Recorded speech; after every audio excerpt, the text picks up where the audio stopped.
तहरीक इंसाफ ने election act में तरमीम को सुप्रीम कोर्ट में चैलेंज कर दिया। चेयरमैन पीटीआई बैरिस्टर गौहर ने आईनी दरखास्त दायर कर दी। इलेक्शन तरमीम एक्ट कलादम करार देने की इस्तदा। कहा इलेक्शन कमीशन को मखसूस नशिस्तें दूसरी सियासी जमातों को अलॉट करने से फौरी रोका जाए। मखसूस नशिस्तें तहरीक इंसाफ को अलॉट करने का हुक्म दिया जाए। तहरीक इंसाफ फहरिस्तें इलेक्शन कमीशन में जमा करा चुकी। 12 जुलाई के फैसले के बाद मखसूस नशिस्तें तहरीक इंसाफ का हक है।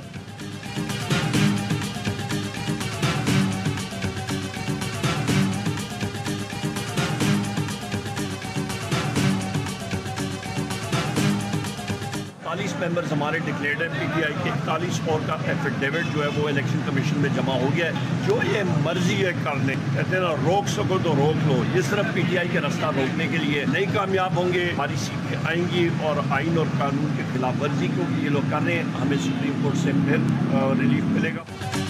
इलेक्शन एक्ट में तरमीम आइन और कानून के मुनाफी और पीटीआई का रास्ता रोकने की भौंडी कोशिश है। हमें सुप्रीम कोर्ट से फिर रिलीफ मिलेगा। ऑपोजिशन लीडर उमर अयूब कहते हैं किसी से मुज़ाकरात नहीं हो रहे, हमारा वाहिद मुतालबा नया इलेक्शन है। ये जो मर्जी कर ले, पीटीआई का रास्ता रोकने में कामयाब नहीं होंगे।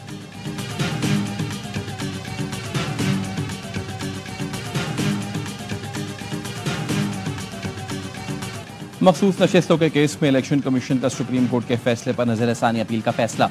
जराये का कहना है इलेक्शन कमीशन अपने अख्तियारात का दिफा करेगा। आरोज को पार्टी टिकट ना देने वाले उम्मीदवार कैसे तहरीक इंसाफ के हो सकते हैं?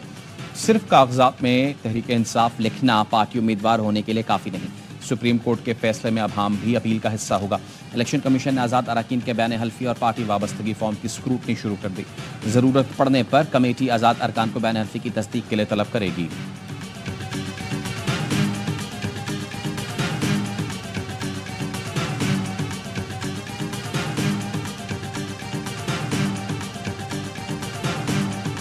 हुकूमत तो यूँ लग रहा है कि हर एक से ही लड़ना चाहती है। उन्होंने कहा है कि सियासी बहरान काफ़ी नहीं है, अशी बहरान काफ़ी नहीं है, और उन्होंने फैसला किया है कि बड़ा ज़रूरी है कि एक अदालती बहरान भी होना चाहिए। अब जस्टिस मंसूर अली शाह साहब को चीफ जस्टिस बनने से रोकने के लिए लेजिस्लेशंस हो रही हैं। सुप्रीम कोर्ट के फैसले के ऊपर अमल दरामद न करने के लिए लेजिस्लेशंस हो रही हैं। हुकूमत सियासी और मुआशी बहरान के बाद अदालती बहरान चाहती है। जस्टिस मंसूर अली शाह को चीफ जस्टिस बनने से रोकने के लिए कानून साजी हो रही है। फवाद चौधरी कहते हैं सुप्रीम कोर्ट के फैसले को ना मानने के लिए कानून साजी की जा रही है। अगर सुप्रीम कोर्ट को नहीं मानेंगे तो इसका मतलब आइन खत्म हो गया। सुप्रीम कोर्ट का फैसला नहीं मानना तो आईनी तरमीम करना होगी।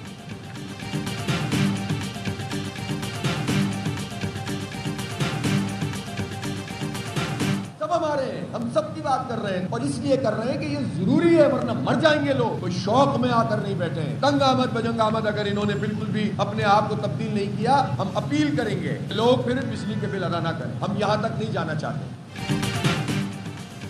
महंगी बिजली और टैक्सों के खिलाफ जमात इस्लामी का धरना 13वें रोज भी जारी। हाफिज नईम उर रहमान कहते हैं हुकूमत की नालायकी और करप्शन का खमियाजा आवाम भुगत रहे हैं। हुकूमत इक़दामात करे, ऐलानात से हम बहलने वाले नहीं। कल मरी रोड पर मार्च करेंगे। 11 तारीख को लाहौर, 16 को मुल्तान में धरना होगा। ये फिर भी ना माने तो हम लोगों से पुरान अपील करेंगे कि बिजली के बिल ना भरें।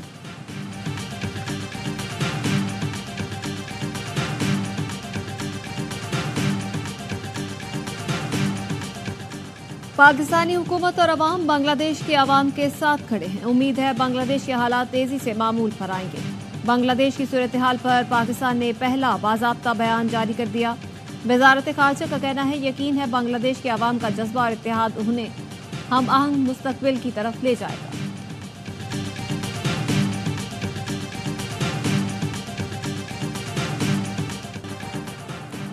बांग्लादेशी फौज में बड़े पैमाने पर उखाड़ पिछाड़। शेख हसीना वाजिद के इंतहाई करीब समझे जाने वाले इंटेलिजेंस एजेंसी के chief major general Ziaul Hasan बरतरफ। वज़ारत दाखिला के मातहत काम करने वाला ये इदारा मुल्क की सलामती के तहत सोशल मीडिया अकाउंट्स की निगरानी और फ़ोन कॉल्स रिकॉर्ड करता था। इंटेलिजेंस चीफ पर लोगों को लापता करने और तशद्दुद के भी इल्ज़ामात हैं।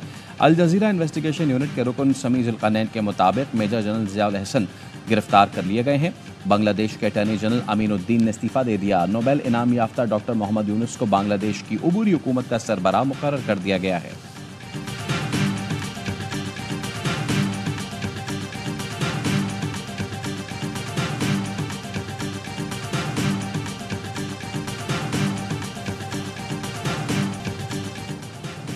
अवाम की राय दबाएंगे तो वही होगा जो बांग्लादेश में हुआ। सियासी माहौल बांग्लादेश की तरफ जाता देख रहा हूँ। अदालतों में इंसाफ ना मिले तो लोग सड़कों पर निकलते हैं। अवाम पाकिस्तान पार्टी के कन्वीनर शायद खान अब्बासी कहते हैं बानी पीटीआई आइन के मुताबिक चलें तो उनके लिए और मुल्क के लिए बेहतर होगा।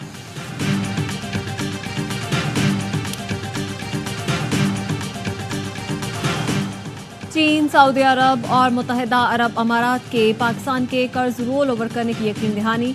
ब्लूमबर्ग के मुताबिक दोस्त मुल्क कर्ज 1 साल के लिए रोल ओवर करेंगे। वजीर खजाना मोहम्मद औरंगजेब ने कहा था रोल ओवर कर्ज का हजम गुज़श्ता साल जितना ही होगा। पाकिस्तान IMF के साथ $7 अरब के कर्ज प्रोग्राम की हतमी मंजूरी का मुंतज़िर। IMF ने पाकिस्तान के दोस्त मुल्कों से कर्जों को रोल ओवर कराने की यकीन दहानी कराने को कहा था।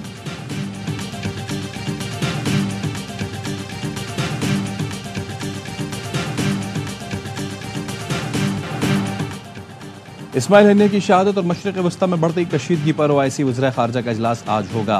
वज़ीर ख़ारजा इसहाक़ डार पाकिस्तान की नुमाइंदगी करेंगे। OIC के बंद कमरा सेशन में फ़लस्तीन, ईरान और पाकिस्तान समेत रुकन ममालिक इज़हार ख्याल करेंगे। इजलास के अख्ताम पर मुश्तरका एलामिया जारी किया जाएगा। फ़लस्तीनी मज़ाहमती तंजीम हमास ने याह्या सिनवार को नया सरबराह मुक़र्रर कर दिया। याह्या इसराइल की हिट लिस्ट पर हैं और माजी में कई बार कातिलाना हमलों में महफूज रहे हैं।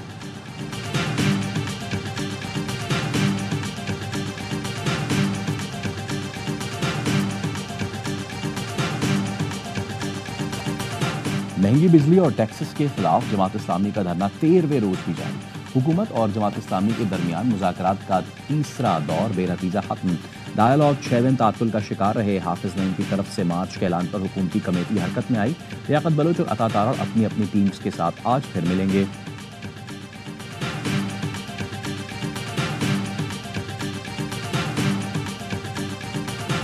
इस्माइल हनिया की शहादत और मशरिक़ वस्ता में बढ़ती कशीदगी पर OIC वज़ीर ख़ारजा का इजलास आज होगा। वज़ीर ख़ारजा इसहाक़ डार पाकिस्तान की नुमाइंदगी करेंगे।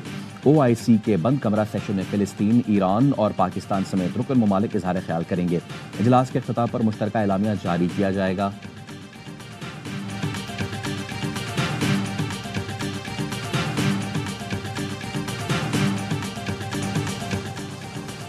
शर्जील मेमन की ज़ेर सदारत इंसदाद मुनशियात के लिए तश्कील हाई पावर कमेटी का पहला इजलास। इंसदाद मुनशियात के लिए तमाम वफाकी और सूबाई इदारे मिलकर काम करेंगे। कमेटी का फैसला हुकूमत सिंध मुनशियात के आदि अफराद की बहाली के मराकज़ में इजाफा करेगी। सिंध के सीनियर वज़ीर शर्जील मेमन का कहना था चाहते हैं इंसदाद मुनशियात के लिए तमाम इदारे मिलकर काम करें। तालीमी इदारों में बच्चों की ड्रग टेस्टिंग करने जा रहे हैं। किसी बच्चे का टेस्ट मस्बत आने पर सिर्फ उसके वालिदैन को मुत्तला किया जाएगा।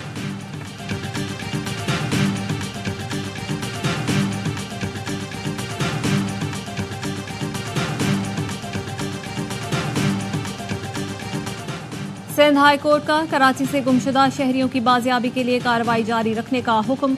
शहरियों के अहल खाना को 1 हफ्ते में मुआवजा देने की हिदायत।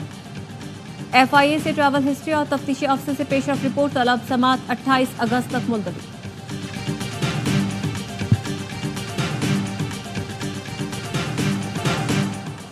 PTI तर्जुमान रऊफ हसन अडयाला जेल से रिहा। ATC इस्लामाबाद ने रऊफ हसन को जमानत पर रिहा करने का हुक्म दिया था। लाहौर की इंसदादी दहशतगर्दी अदालत में पेशी के दौरान असद उमर की तबीयत खराब। वोकला और कोर्ट अमले ने उठाकर गाड़ी तक पहुंचाया। नीम बेहोशी की हालत में अस्पताल मुंतकिल किया गया। अस्पताल जराये के मुताबिक असद उमर का ब्लड प्रेशर लो हो गया था।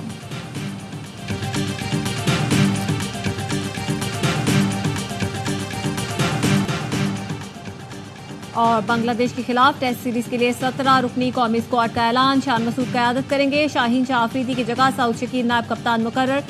ट्रंप पर कातिलाना हमले में कोई पाकिस्तानी मुलव्वस नहीं। व्हाइट हाउस का वाज़ेह बयान। अमरीकी महकमा इंसाफ ने भी कहा ट्रंप पर हमले की मनसूबाबंदी का आसिफ मर्चेंट से ताल्लुक नहीं।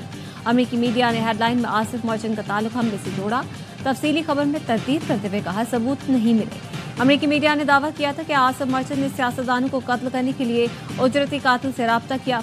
अमरीकी सियासतदान या सरकारी अफसरान के कत्ल की मुमकिन साजिश के इल्जाम में अमरीका में गिरफ्तार पाकिस्तानी शहरी आसिफ मर्चेंट पर फर्द जुर्म आयद। तर्जुमान दफ्तर खारजा का कहना है अमरीकी हुकाम से राब्ते में है, मालूमात हासिल कर रहे हैं।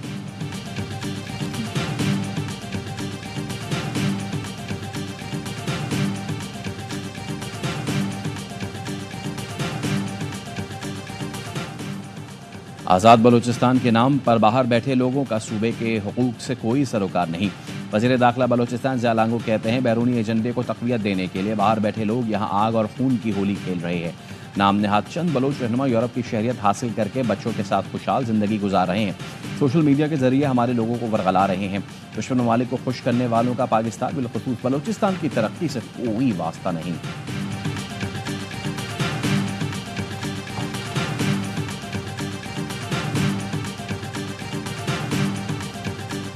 और कराची के इलाके डिफेंस पे 2 ग्रुपों के दरमियान मुसल्लह तसादुम की तहकीकात में पेशरफ्त। पुलिस ने मजीद शवाहिद और CCTV जमा कर ली। नवाबजादा अमीर अली बुख्ती को शामिल तफ्तीश किए जाने का इम्कान। एक ग्रुप के मुसल्लह अफराद फहद बुख्ती की रिहाइशगाह के करीब पहुंचे। नवाबजादा अमीर अली बुख्ती ग्रुप की सरपरस्ती कर रहा है। फायरिंग में फहद बुख्ती समेत 5 अफराद जान से गए।